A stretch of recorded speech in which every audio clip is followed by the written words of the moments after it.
स्वागत है दोस्तों मेरे channel fact TV. Like and share subscribe my channel please दोस्तों। ऐसे ही रोचक वीडियो देखने के लिए हमारे चैनल फैक्ट टीवी को सब्सक्राइब करना ना भूलें। हेलो दोस्तों, आज हम जानेंगे आखिर ब्रह्मांड की उत्पत्ति कैसे हुई और ब्रह्मांड उत्पत्ति के सिद्धांतों के भी आज हम जानेंगे। अरबों साल पहले ब्रह्मांड नहीं था, सिर्फ अंधकार था। अचानक एक बिंदु की उत्पत्ति हुई, फिर वह बिंदु मसलने लगा, फिर उसके अंदर भयानक परिवर्तन आने लगे। इस बिंदु के अंदर ही होने लगे विस्फोट।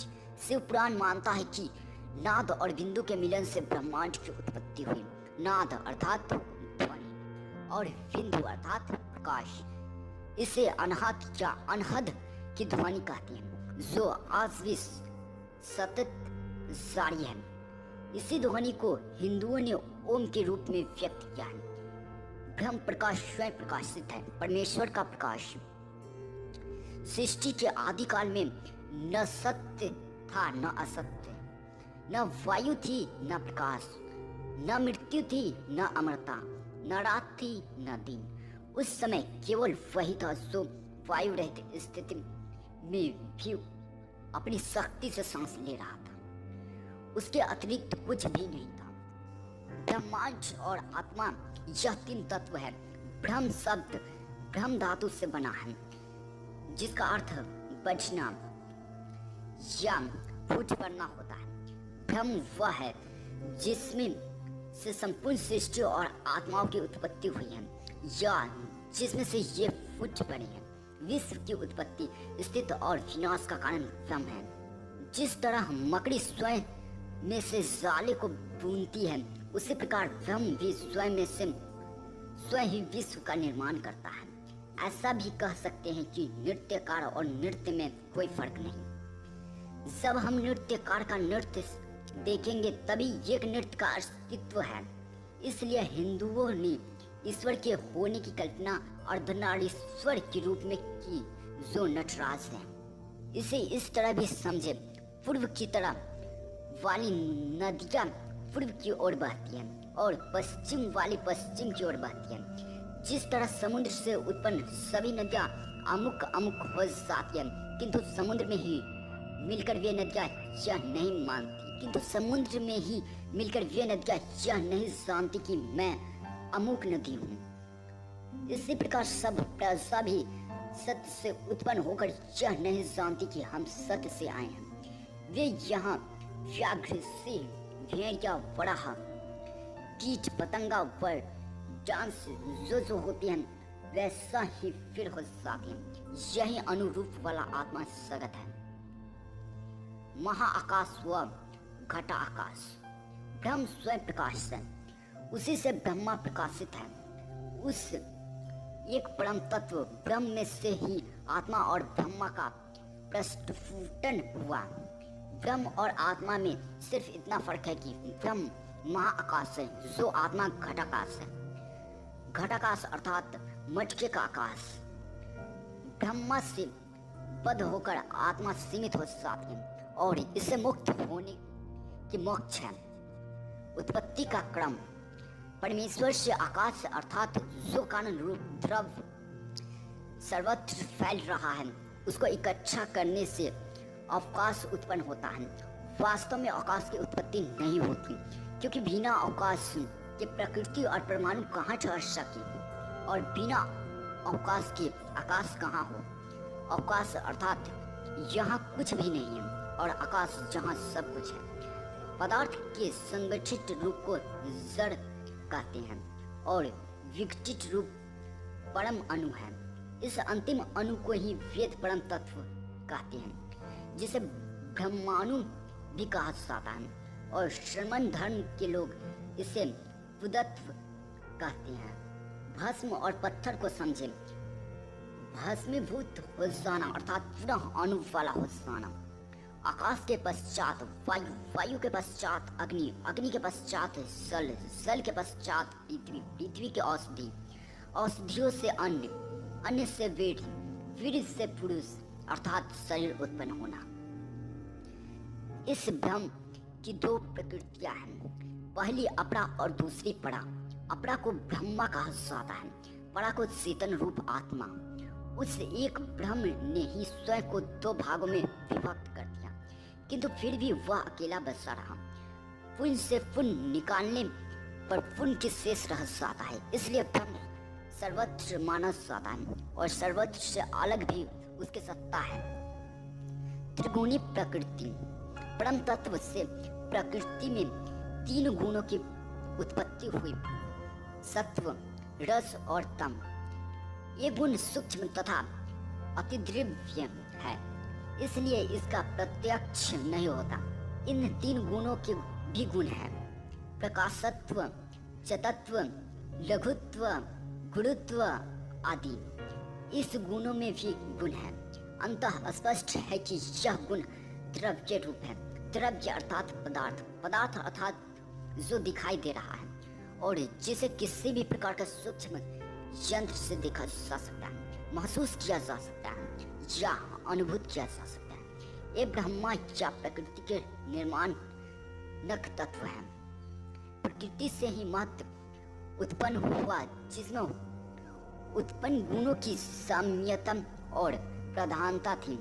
सत्व शांत और स्थिर है, रज क्रियाशील है और तम विस्फोटक है। उस एक परम तत्व के प्रकृति तत्व में ही उत्पन्न तीनों के टकराव से सृष्टि होती है। सर्वप्रथम मत उत्पन्न हुआ, जिसे बुद्धि कहते हैं। बुद्धि प्रकृति का अचेतन या सूक्ष्म तत्व है। मत या बुद्धि से अहंकार, अहंकार के भी कई उपभाग हैं। यह व्यक्ति का तत्व है। व्यक्ति अर्थात जो व्यक्त हो रहा है। सत्य, रस और तम में सत्व से मनस, पांच इंद्रिया, पांच कामेंद्रिया जन्मी। तम से पंच मात्रा, पंच महाभूत, आकाश, अग्नि, वायु, जल और ग्रह नक्षत्र जन्मे। इसे इस तरह समझे, उससे एक परम तत्व से तत्व, रस और तम की उत्पत्ति हुई। यह इलेक्ट्रॉन, न्यूट्रॉन और प्रोटॉन का आधार है। इन्हीं से प्रकृति का जन्म हुआ। प्रकृति से मत, मत से अहंकार, अहंकार से मन और इंद्रिया तथा पांच तन्मात्रा और पंच महाभूत का जन्म हुआ। पृथ्वी, जल, वायु, अग्नि, आकाश, मन और अहंकार एक प्रकृति के 8 तत्व हैं। सब हम पृथ्वी कहते हैं तो सिर्फ हमारी पृथ्वी नहीं, प्रकृति के इन्हीं रूपों में सत्व, रस और तम गुणों की साम्यता रहती है। प्रकृति के प्रत्येक कण में उत्पन्न तीनों गुण होती हैं। यह साम्य अवस्था भंग होती है और मात बनता है। प्रकृति वह अणु है जिसे तोड़ा नहीं जा सकता, किंतु महत्व जब टूटता है तो अहंकार का रूप धरता है।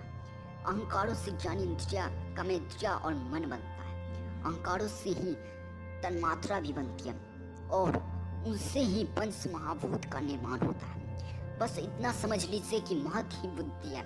महत्व में सत्व, रस और तम के संतुलन टूटने की वृद्धि निर्मित होती है। महत्व का एक अंश प्रत्येक पदार्थ या प्राणी में बुद्धि का कार्य करता है। बुद्धि से अहंकार के 3 रूप पैदा होते हैं। पहला अस्तित्व अहंकार, जिसे वैकारी भी कहते हैं। विज्ञान की भाषा में इसे न्यूट्रॉन कहा जाता है। यही पंच महाभूतों के जन्म का आधार माना जाता है। दूसरा तेजस अहंकार, इससे तेज की उत्पत्ति हुई, जिसे वर्तमान भाषा में इलेक्ट्रॉन कह सकते हैं। तीसरा अहंकार भूतादि है। यह पंच महाभूतों आकाश, आयु, अग्नि, जल और पृथ्वी का पदार्थ रूप प्रस्तुत करता है। वर्तमान विज्ञान के अनुसार इसे प्रोटॉन कह सकते हैं। इससे रासायनिक तत्वों के अणुओं का भार न्यूनाधिक होता है। अंतः पंच महाभूतों में पदार्थ तत्व इसके कारण ही माना जाता है। सात्विक अहंकार और तेजस अहंकार के संयोग से मन और 5 इंद्रियां बनती हैं। तेजस और भूतादि अहंकार के संयोग से तन्मात्रा एवं पंच महाभूत बनती हैं। पुण्य जड़ जगत प्रकृति के इन 8 रूपों में ही बनता है, किंतु आत्म तत्व इससे पृथक है। इस आत्म तत्व की स्थिति मात्रा से ही यह सारा प्रपंच होता है। यह ब्रह्मांड अंधकार है। यह ब्रह्मांड जल या बर्फ और उसके बादलों से घिरा हुआ है। इससे जल से भी 10 गुना ज्यादा यह अग्नि तत्व से आच्छादित है और इससे भी 10 गुना ज्यादा यह वायु से घिरा हुआ माना गया है।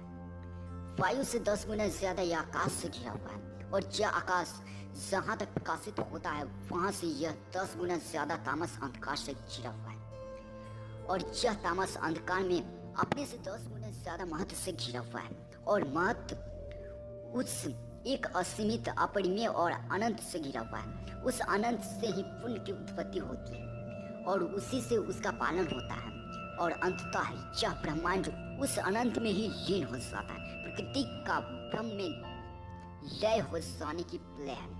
यह संपूर्ण ब्रह्मांड की प्रकृति कही गई है, इसे ही शक्ति कहती है। प्रलय की धारणा।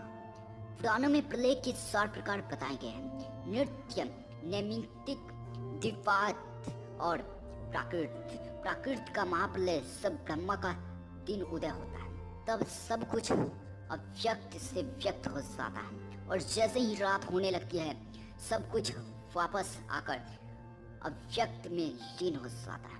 भूमि, आकाश और स्वर्ग, इसमें मृत्यु लोक कहा गया है, जहाँ उत्पत्ति, पालन और प्रलय चलता रहता है। उत्पन्न तीनों लोकों के ऊपर महलोक है जो उत्पन्न तीनों लोकों की स्थिति में प्रभावित होता है, किंतु वहाँ उत्पत्ति, पालन और प्रलय जैसा कुछ नहीं, क्योंकि वहाँ ग्रह का नक्षत्र जैसा कुछ भी नहीं है। उसके भी ऊपर जन, तप और सत्य लोक तीनों अकृतक लोक कहलाते हैं, अर्थात जिनका उत्पत्ति, पालन और प्रलय से कोई संबंध नहीं, न ही वे अंधकार और प्रकाश से बद्ध है, वरन वह अनंत, असीमित और अपरिमेय आनंद पुण्य है। श्रेष्ठ आत्माएं पुनः सत्य लोक में चली जाती हैं। बाकी सभी त्रिलय लोक में जन्म और मृत्यु के चक्र में चलती रहती हैं। जैसे समुद्र का जल बादल बन जाता है, फिर बादल बनकर पुनः समुद्र हो जाता है, जैसे बर्फ जमकर पिघल जाता है।